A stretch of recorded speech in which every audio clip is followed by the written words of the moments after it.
Gym day na naman! Pero this time, kasama kayo.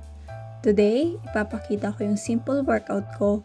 Hindi man perfect, hindi man pang professional, pero real routine siya.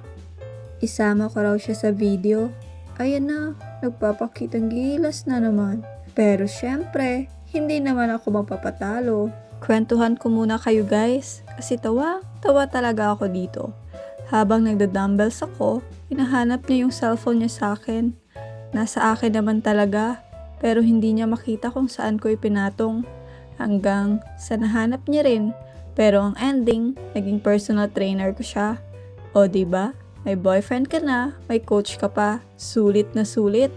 Tapos ayan, ginamit na namin yung iba't ibang equipment sa gym. Yung iba, alam ko gamitin. Yung iba naman, parang hinulaan ko lang kung saan uupo.